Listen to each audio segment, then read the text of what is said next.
created to have some fun together, sharing and singing. So, join and enjoy. Our love for opera brings us together. Thanks for being with us in this trip. And now, once again, we have a soprano showing us that they are the rock stars of the opera.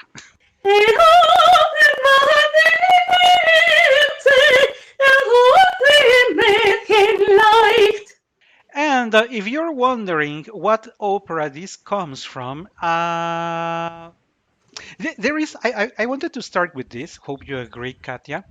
The name of the opera, I think that it's weird in English, it's weird in Spanish, it's weird in Italian, and maybe it's kind of weirder also in German, but mainly for the final word, because the Serrallo, if you in Spanish it says un rapto en el Serrallo, really means nothing because even if you're a native speaker, you really don't know what happened at the Serrallo because Serrallo is not a word that we use, and I am pretty sure that for Italians, neither Seraglio. What is a Seraglio? Um, in English, the abduction from the Seraglio, which is so that word the Seraglio, and it comes because the word makes reference to a culture that we are not very familiar with. So this is one of the weirdest names of an opera, of a complete aria, and still, if you ask me, and I know that many people is going to jump over my throat, I prefer this one to the magic flute. I am not saying, of course, because people really go to extremes. I am not saying that the Magic Flute is a bad opera or it's. I love Papageno. I love his duet with Papageno. The arias from the Queen of the Night, of course, are very attractive. But the complete opera, I like a lot more the mood of, in whatever language you want to say it, the Seraglio. Uh, it has a certain positive vibe. It tells a difficult story of the clash of two cultures. We are going to go back that again, but it tells the story in a very nice way from my perspective. The sound of Blonde I love, which is the part that Katia just sang. Constance I even like the spoken role of the Pasha, which leads us to the thing that it is a singspiel and not an opera, which is another conversation. And there are so many things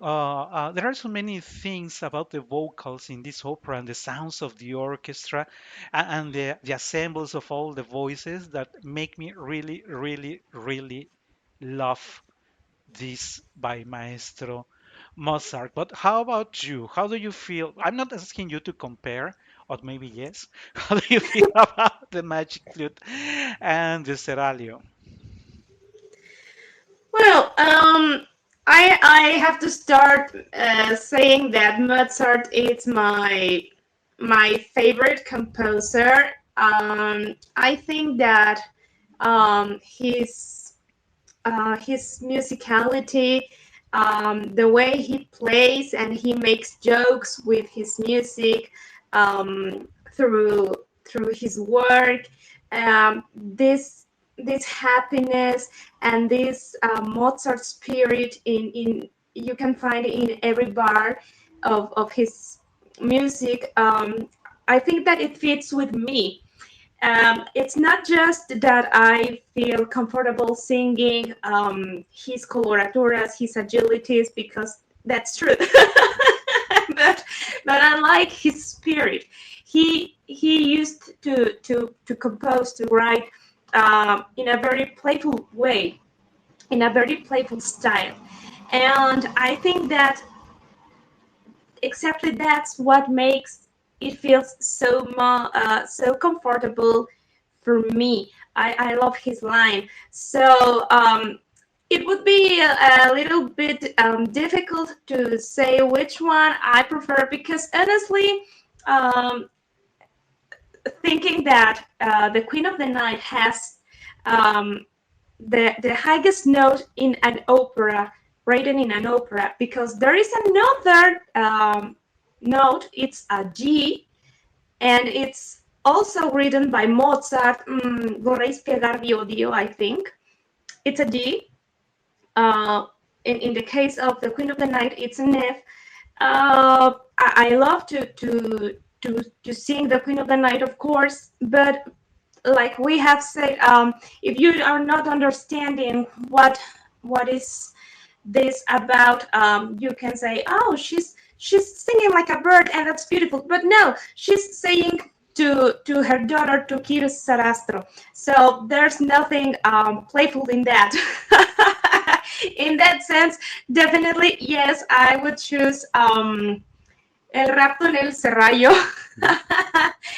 Because it has many exotic cultural references, and we will be talking about Blonde a little bit more. And I think that she is a role, a character that doesn't fit in her time. She comes from the future, and I think that I'm in love with that.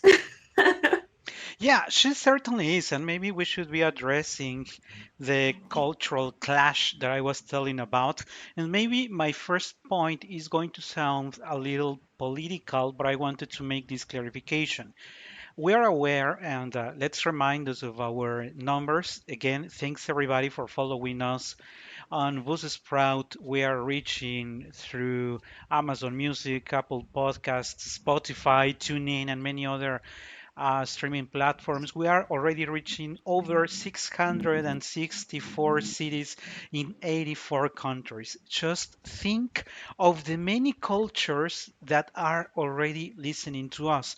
So, from our perspective, Katya's and mine, that we are more Occidental wise, we see it natural that the plot of the Seraglio is around an European that is going to be rescued from the hands of a pasha who treats her like nobody should be treating her. But keep in mind that the point of view of Mozart, even if he's very ahead of his time, very in the future, still he sees that from the Western eyes.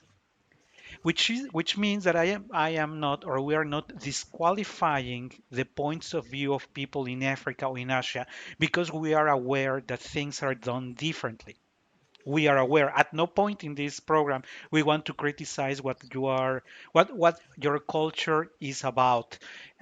When I was studying French, and let me go back to that because it's a very interesting um, receipt that I am want to share with you. I had a professor who came from Africa and told us that the village he came from, of course, of the north area of Africa, that were French colonies from Le Marais. If you are familiar with that area, the expression, he told us that in his village, his the limit of wives his father could have is the money he has. If he had as much money as to have to be able to feed 40 women, he was allowed to have 40 women, and he explained us how that system worked. Of course, to the eyes of the occidental or western, our western eyes, we saw it, but how is it possible? How do they accept? And we make many questions around that or those habits being wrong, but they are not wrong. They are just different. And just that was our first point of clarification. However, what I don't like here, and it's going to be the same case as with Rossini, because in a way, L'Italiana in Algeri has a similar plot. An European that is to be rescued from the situation that he is living. In the case of L'Italiana, it is Isabella who is going to rescue the man. But at the end, it's an European saving another European from the hands of the of the person, the man who possesses the ownership of the other person that is going to be rescued. And in both cases, both in L'Italiana and in Il Seraglio, the happy ending is when they are rescued.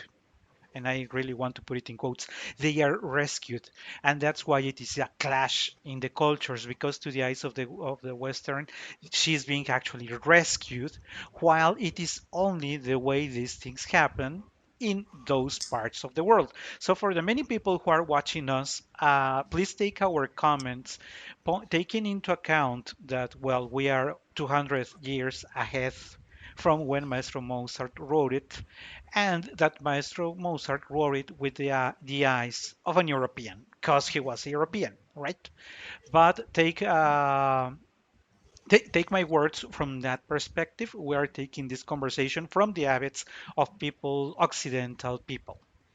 And since this is all fun, because, and I opened it saying that Blonde is the rock star in Il Seraglio, the same way Musetta is the rock star in La Boheme, because Blonde is sort of a servant to Constance, but she's not really, she doesn't really behave like a servant. I mean, she's more like, I was thinking, I'm not sure what you think about it, Katia. I think that Blonde behaves more like a Rosina. Like, Yes. hey, dude, things are not the way you think they are. Things are the way I say they are. So it is sort of a Rosina, a mix of a Rosina and a Musetta in Mozart's opera. And now, why don't we start talking about the actual aria, unless you want to share something else, Katia, before we get started. No, no, no. Let's go ahead. So, there are two very high sopranos. You- I was thinking during the Not week, that much. what is the obsession of Mozart with the high sopranos?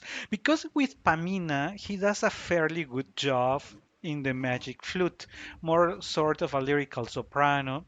I know again people is not going to like my comment, more like a boring lyrical soprano.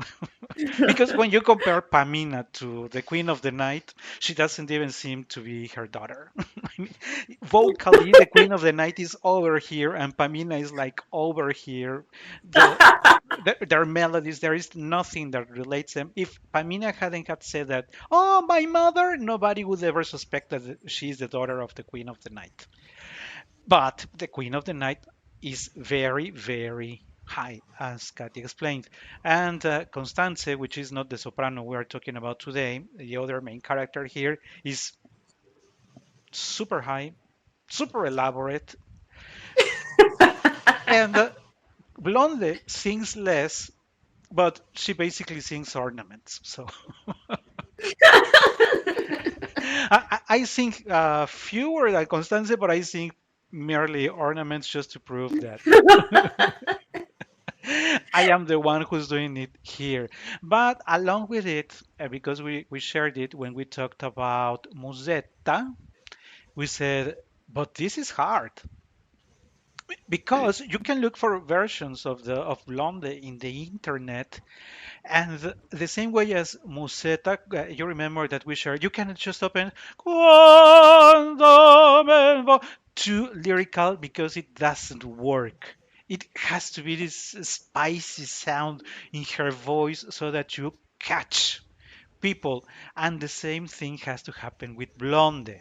It can just open in a boring because many sopranos go for singing it more lyrical and just go floating in the ornaments and agilities, but they open like very lyrical, and I don't think she should be like that. Tell us, Katia, how do you do it? Well, Blonde is not the main character, but is the main character.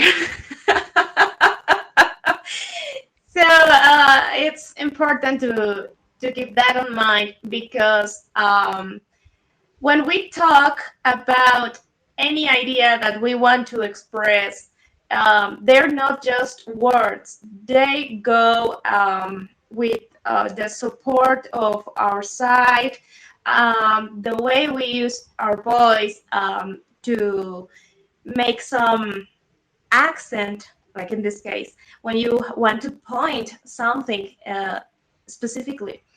So if you have to believe yourself, you are not the main character, but you are, because Blonde is just the maid, but actually she's more like the best friend, and she is a very intelligent girl. She's a very brave girl, because we are gonna talk probably later about this, but one of the servants of the pasha is trying to conquer her, but she is already in love with somebody else, and she's telling this guy, well, you maybe try to conquer me, but if you are being rude, and if you're not being fun, if you're not being kind with me, I will never pay attention to you, because what is gonna catch a girl's eye is to be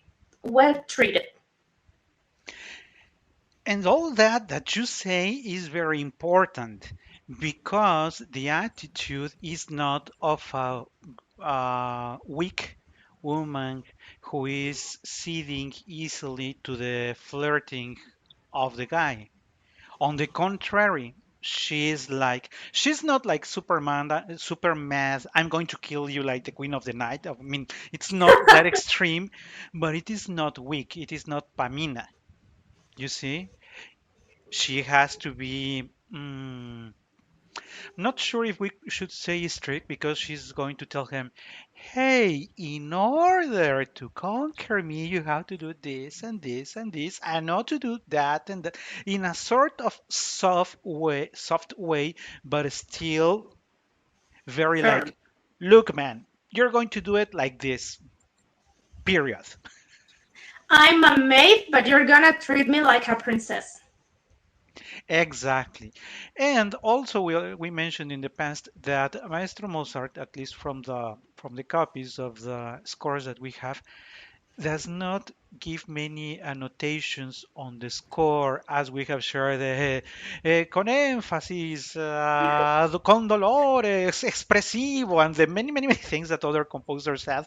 But still, even if he doesn't give you all those notations, by reading the score, as we mentioned also before, by just reading the score, you say, I cannot be too excessive here because people are going to notice. If I exaggerate there, people are going to notice. And putting all that together, you have to conquer and call the attention of the public from those very first notes, which are not really hard. Or, well, remember that Katia will never say anything is hard, but by looking at the score, this initial part is really not that hard. Something that a fairly good voice should be able to do. But walk us through the first part, Katia. What indications do you have for everyone who's listening? Yes. Beside the vocal work, I think that one of the most difficult things about singing Mozart is yet that you have to read between lines. It's not written in the score, but it's written in the score. So you have to pay attention to all the little details to build a good work with this music. Durch Zärtlichkeit und Schmeicheln, Gefälligkeit und Scherzen. If you start with this part using a very chest voice, a very heavy voice, believe me, you will not reach the highest parts. You have to start in a high impostation, and you will be pretty near of the highest part that comes ahead. Which again is you have to, and I don't know why many singers don't think about it. And I think if they are still students or still new to singing, one can understand. But what about their voice professors? They should be telling you have to plan ahead. Because if you run out of fuel by the eighth or tenth bar, then there's no way you can get away with a complete aria. And what happens many times, especially when people are starting their singing careers, is that they want to overdo and exaggerate everything. So they give like too much chest, too much volume, too much expression to the beginning. So by the time they want to go light in the ornaments, it's simply not going to work. Instead of being one blonde, it's going to be like two or three blondes. The heavy blonde, the blonde trying to go high, and then the trying to go back because there is uh, this sort of repetitions on the way this area is constructed, the way it starts, it goes high, then it goes back. Uh, but by the third time you want to go back, since your voice was high, like floating, you're not going to be able to reach if you started with lots of chest voice at the beginning. What I want to explain is that it's going to be a mess, basically.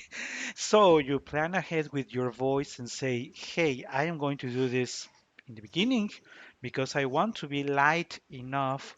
For the middle and still make a believable role so that when I go back to these parts that are more high, but still closer to the center, still believable, because I still have to go for those scales that we are going to see it in a second. They tend to grow. Because remember that for a soprano it is never enough, so they want to be climbing and climbing and climbing. So it's going to be climbing and climbing and climbing. So besides that, in the initial part, anything that else that you would like to point out? I'm not even sure if we have the same score, the one I'm sharing on this screen. Probably not. No? I don't know. I can't read there, so I have my book. Okay, but at least it's also in A major, right? Yes. At least because Well, yes. Um, we have to develop our instrument, our voice, finding the highest impostation we can reach. If I sing it here, Durch Zärtlichkeit, durch Schmeicheln, Gefälligkeit und Scherzen. It's my highest impostation. I will sound like a squirrel, and that's not Mozart ideas, I'm sure. If I use my lowest part,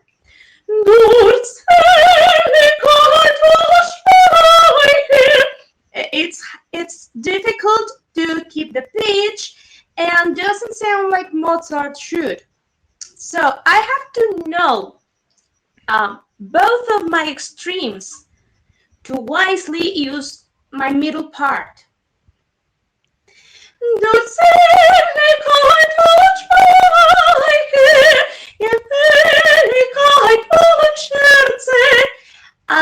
And it's just the beginning. Don't try to effort too much.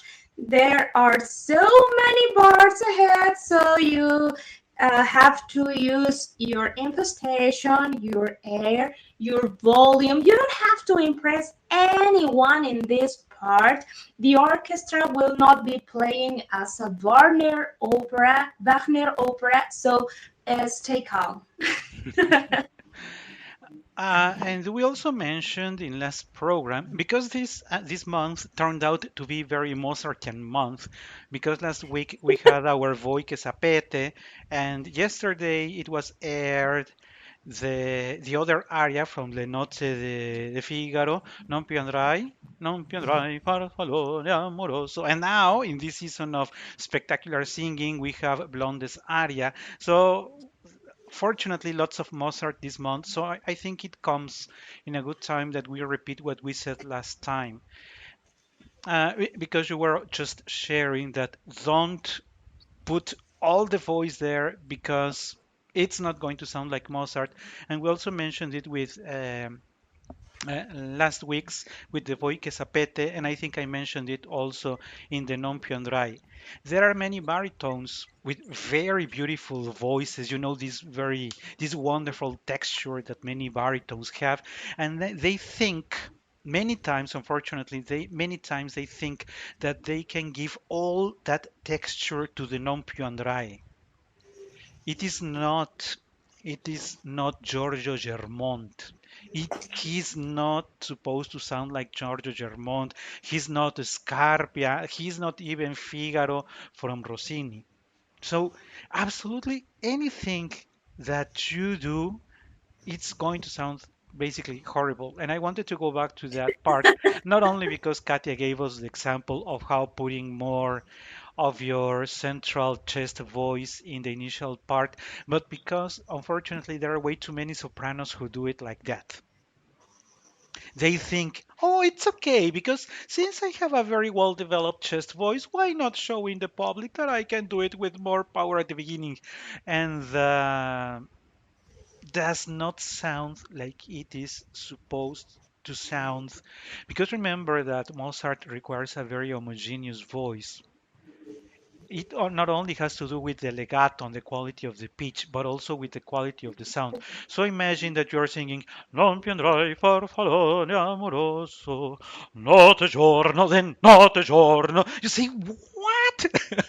And that's basically what many sopranos do in this area in the opening. Go with too much voice, showing the whole range of what their notes are, the whole sound of their voice, and that is not what is required.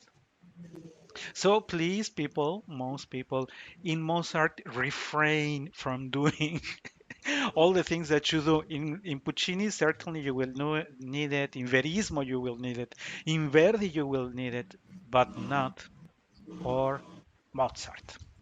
Not at all. Now, why don't we go for the following phrase? Since we are not reading the same score, maybe you should be telling me where we continue, and I put it on the screen.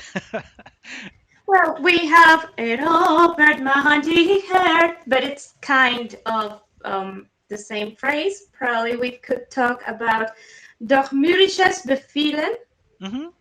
Holterzanken plagen. That part, if you agree, and maybe you can elaborate it because it's going to be important.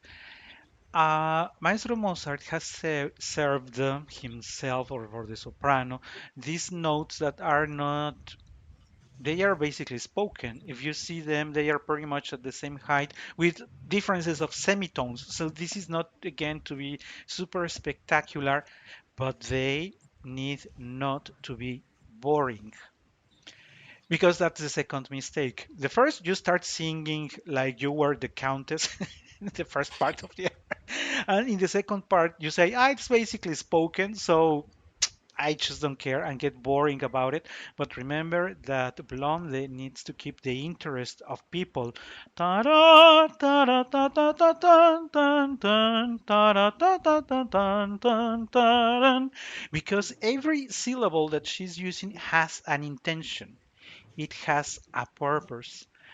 If let's add just invent some words in English just to give you an idea. I am telling you to do this da da da da da da da da and pay attention to what I say. It is like that. Every syllable has a certain intention, and that is again, remember, for Katia, nothing is difficult, but from my perspective, that is super difficult because it has to sound, but pay attention to what I'm saying. It's not pay attention to what I'm saying, like, Blonde is, if you allow me an expression also, is dominating the guy with her words. She's not super huge. She's not super powerful. She's not a queen or a princess. But with his words, her words, and her presence is telling, hey man, this is the way it needs to happen. Yes, I remember that I made this exercise like 4 times officially within my singing class with my teacher, and it was to sing the same idea in Spanish. In this case, because it is my natural language. Uh, Try that if you are preparing this aria or something else, and you feel that you are not getting all the intention of the words.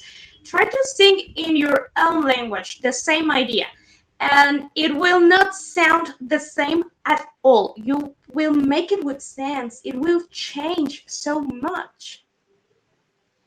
It's And a great exercise. yeah, that's what I was going to tell you. I wish more teachers used that type of exercise because um, by listening now, and that's going to be a later video blog entry because I'm going to work on sharing with you my thoughts after reviewing a good number of voice contests. That you look at the contestant and you basically know that he has no idea of what he's saying. Think, for example, of Butterfly, after un bel libedromo, chi sarà, e come sarà giunto. So he's saying, and who is he, and who is he, and how is he going to get here? And they say, and who is he, and who is he, and how is he going to get here? Something like that. You notice that maybe, or certainly Italian is not the native language of the singer, but she doesn't understand and she doesn't feel the words because when you feel the words, the intention of what you're saying, our brain is wired so that we naturally give that intention. So if you're telling, hey man, you are going to do this, you basically know, hey man, you are going, the intention, how you're playing with each of the syllables is going to come natural. But if you don't care about doing that, most likely nobody's going to like your blonde. Not even you. Not even. Well, there are many who do very poor jobs and still like themselves. So I couldn't be so sure about that one. Well, somebody has to love it. Yeah, somebody has. Maybe your mom. Yeah, moms usually do it. So I think that could be very much for these bars that are more like spoken and that many people say, many singers say, ah, it's the boring part. Let's move ahead for the ornaments that are coming. Um, yeah, remember that you can leave the reading of the score since Of I am course, reading a yes. different one. Yeah. We are just in this part on Porter Sahanken plugin. That I feel that is a very good point to prepare yourself for what comes ahead. That we will be repeating this das in wenig Tagen soll ich als treuen weit, mach das in wenig Tagen. Please do this as link as possible, as high as possible, connected with your chest voice, of course, but prepare yourself vocally, but emotionally, because of the scales that comes next. And not because there is a scale coming, forget about what precedes the scales, because all those notes need to be I want to say lovely in the sense that people need to like it, but not lovely like you're a lyrical soprano. No, It, no, no, no. it has to sound nice to the ear because this part that precedes the scale needs to be aligned to what is coming next.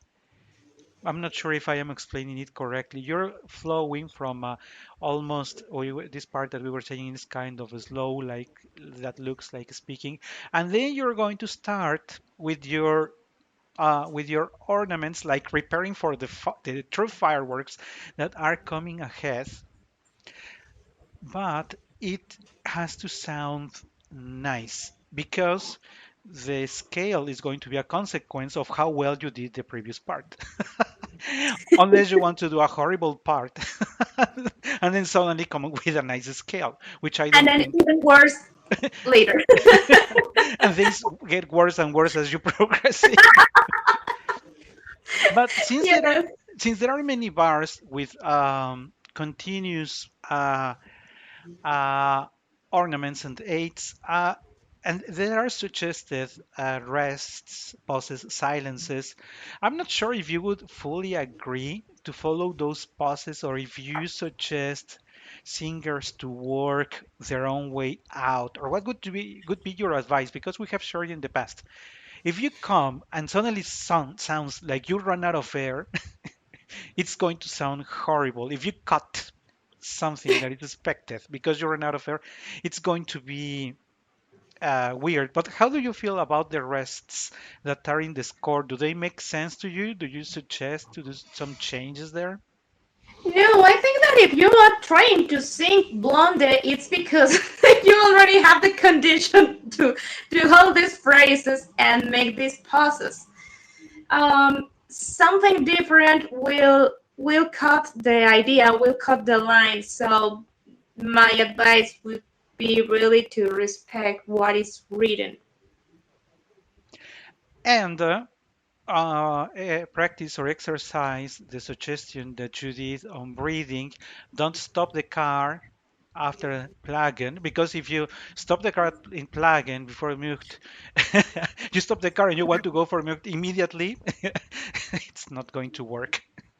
Yeah, probably sounds like pretty simple, but it will help you to control your air and your phrases. If you're working with this R,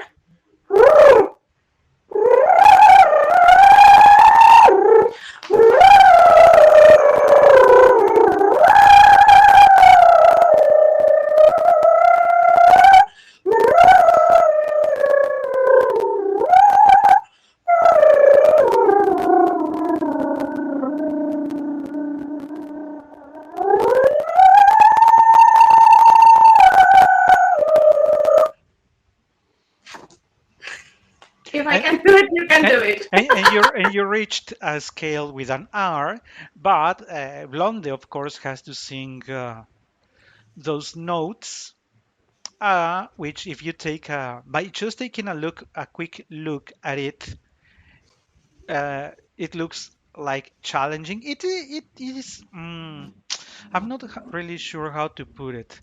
I think I've seen harder scales, much harder scales, which doesn't mean that this one is easy. It's not.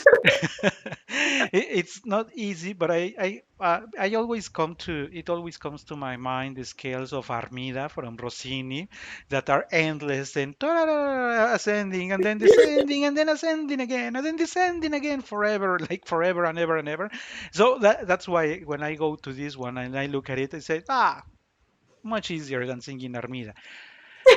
But do you have any particular suggestion, either for the passage before or for the scale itself? Yes, we have this E before the scale. Hmm. Uh, Try to don't turn up the car in another sense on that note, on that pitch, because if you think this as an enormous, as a huge note, and then you try to move your voice and your air through the scales, it will not happen. Try to think on this note like several fast as possible notes.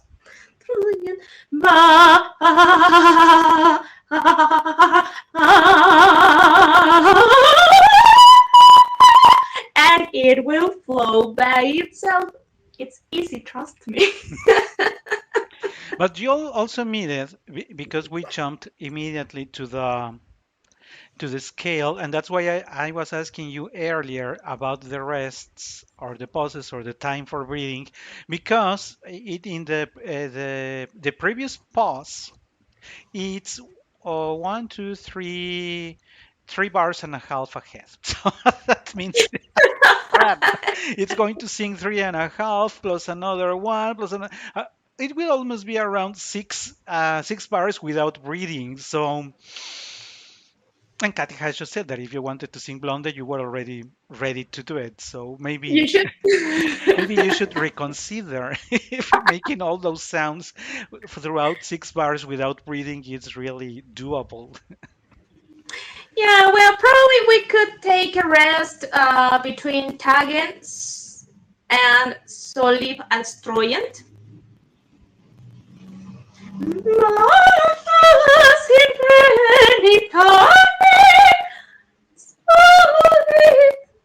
In that part, and we probably could make a rest between Solib Hearts Troyant, between us and Troyant, because Trojan Vita, it has to be alive. And maybe going back also a little to the lower note just before the scale, um, many people lose lots of air, or I don't know why, don't ask me why, but many people, many singers think of low notes like throwing out more air. So by the time they want to reach the middle of the high, of course you have no air because you threw it all.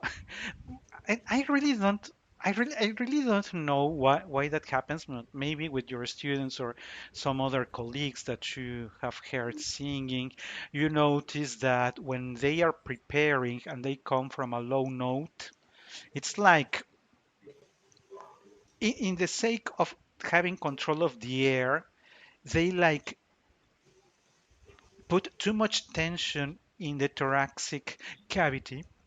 And so, like, like trying to sound more, like more powerful, which is contrary to what we need, at least when we are going to do an ascending scale. Because if you're, as Katia has explained, if you're coming from a position like oh, then at some point it's not going to work because the position was not ready to do that. And moreover, if you run out of air because preparing, you said, "Oh, I'm going to sound like a bass." Oh, no air. By the time you want to start the scale, you won't even be able to finish the scale. I can assure you that. So, if you notice, there are many things that make our lives difficult, but it's because there is no careful planning in what comes ahead, in how you breathe, and how you're going to position your voice.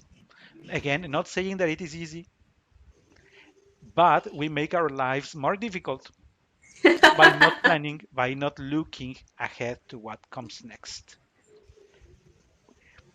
Yeah, something that I used to comment with my students is when you have to, well, not just when you have to sing a very large phrase, but usually or always uh, think or imagine that you are singing through a stroke.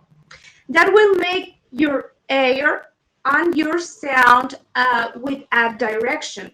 It will not just flow like a cloud or like well I don't know without direction, without sense. If I sing Sorry, Pastrojen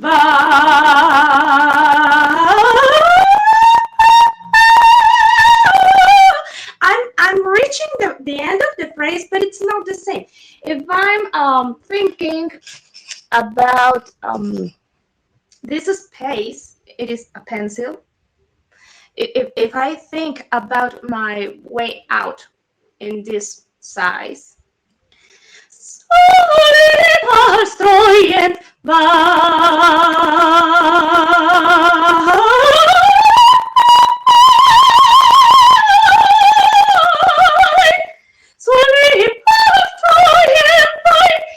it will get a good a good point. It has more direction. I reach a longer distance. Um, I have more control. I have more air, and I think it sounds better and it's easier. And I don't think we have mentioned it in these episodes because I recall that I mentioned it in the Pache Pache Mio Dio, because a recent blog entry was the Pache Pache Mio Dio, and I was comparing Leontyne Price, which thanks God nobody has criticized me for me criticizing Leontyne Price, because I know that many people also will jump over my throat, because we were paying attention to the high note.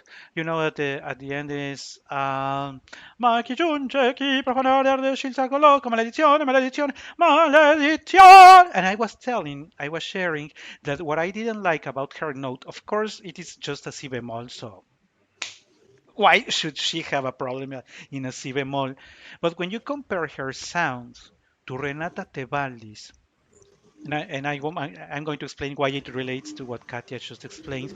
You want to listen to a very, very beautiful si bemol. I don't want to say explosive, like just scatter all over the place, but I want to say like when you reach that note, that the quality of the sound is so bright, so very well sung, that you are sure that that note was really sung not only in pitch but in a very good quality of the sound.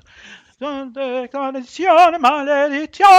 you listen, and it is expensive, an expensive sound that fools all the place, you know that it is well emitted.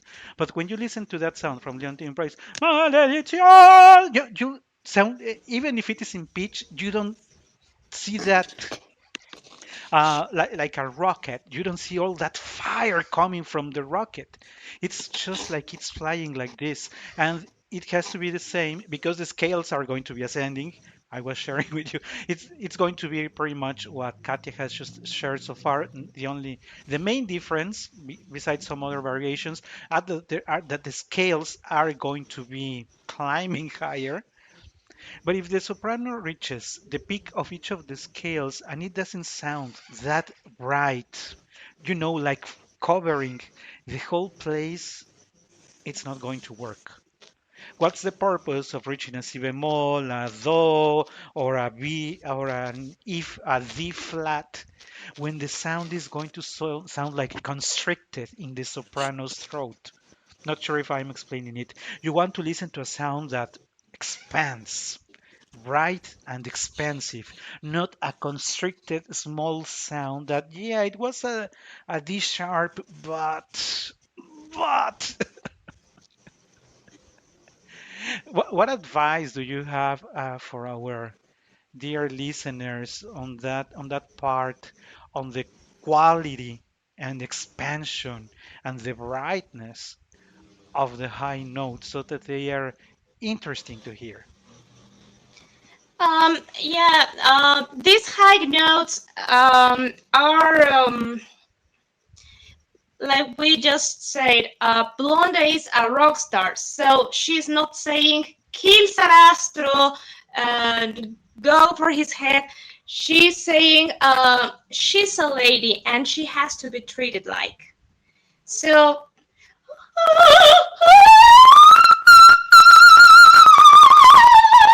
she's brightening, she's glittering. So don't effort too much. In the first place, you will not be able because you already sang the entire aria, and you will not be at the full of your voice in this point, honestly. Even if you are using your voice wisely, you will be already a little bit exhausted. So you will not be able to sound like the queen of the night, and you don't have to. You are playing. You are being a little yes. I want this. I want that. You are flirty. So sound like a flirty girl. It's not in triple F. Yeah, and still it's tricky, but besides what you mentioned, and it has to be in a way relaxed. You're not threatening to kill anybody. No, you're not saying, "Oh, this man is going to leave me," and no emotion like that. So the capacity of the singer to provide that particular color, besides the notes, is what makes this role challenging, because otherwise it could be anybody else, but this um, aria passes the message very clearly. Me, an European girl, is not going to proceed as the women from your native country. These are my rules, these are my expectations, and you have to align to my expectations.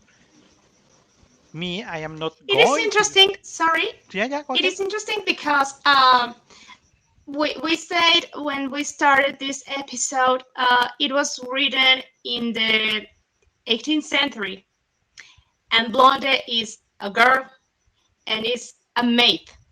But she comes from the future because that's something that we are listening in girls in these times. Okay, so I'm a powerful girl. I work for myself. I have done this and that, and I deserve this, and I want that, and I'm my own self. But she's saying everything in this sense, and she's a maid in the 18th century. So I love Blonde. Blonde is it really is a musetta in Mozart's opera. She's sure of herself. She is not afraid of speaking up for what she thinks and drive the car to whatever she wants to drive. So she really is a very advanced character, contrary to Constance. Constance is more. Yeah, I didn't want to say boring, but Somebody save me. yeah, she's different. Blonde, not from the very beginning. You say she's the girl, and Blonde makes sure she tells everybody, "Hey, I might be the maid, but I'm here to do what I want to do." A final piece of advice as we're reaching the end of today's program, Katia, just keeping our focus on the scale. Uh, yes, Ricardo, thanks. Well, this needs lots of air, not just because we have long phrases, but because we have to use the same color in our voice. It is written in a very extensive register. We have uh, a middle E and the highest one. And it has to sound that you are the same singer in the beginning of the aria, but also in the end. So use your air wisely, take care of your impostation. Remember, you have to develop the highest one, but also the lowest one, and use the middle mixed. That will make you sound as one single singer. Like, look, I have three singers singing. It's like Le Conte of Man, like having Antonia, so, yeah, each one singing an act, but in this case for an aria. As a final question that I wanted to ask you is, some people advise that when you go for a role, you make sure that the highest note written is below your actual extension. So in this case, if you're singing the E, to make sure that at least you have an E sharp. Because if you're singing on a stage very exposed, you're very, very, very top of the register. It's like too risky. Yeah, but that could lead us to the fact that no many singers have notes above the E. Well, many times not even above the D. So, what Yes, would you suggest? well, I think that we have to be very serious about what can we do, not just what we want to do, because that's reality. I mean, I can love Figaro, but I don't sound like Figaro, so I will not sing that. To sing this E in a very comfortable and easy way. It's because you are practicing, in my case, a G and A. So this E for me, it's not the most difficult or the highest pitch I sing. Um, it's not publicity for the book, so I will cover probably this part. But it says coloratura arias. If you are not coloratura, you can practice. It's not forbidden. You can try. You can study, but be conscious that probably it will not sound, and it will not be as easy as it will be for a soprano coloratura. Because the first That's scale that's the that trick. reaches a B, very good. Then the next one, I think it's a C sharp. Where is that? Yes. Yeah, yeah, there is a C sharp, and the final one is an E. So, people are expecting the E. Let me tell you, people are expecting the E. If you don't have that note comfortable, I wouldn't suggest that you go for it. If you used to vocalize just to that E or a C, and you don't move higher than that, probably this area is not for you. You have to work harder. You have to go far and far away without exposing yourself. Of course, you don't have to get hurt after studying or practicing. But if you're not feeling comfortable with this, probably it's not for you, and you shouldn't try. Absolutely. So, this is for today's program. Thank you very much for having followed us on this premiere of the Season 8 Spectacular Singing with the incredible aria, Blondes aria from Il Seraglio.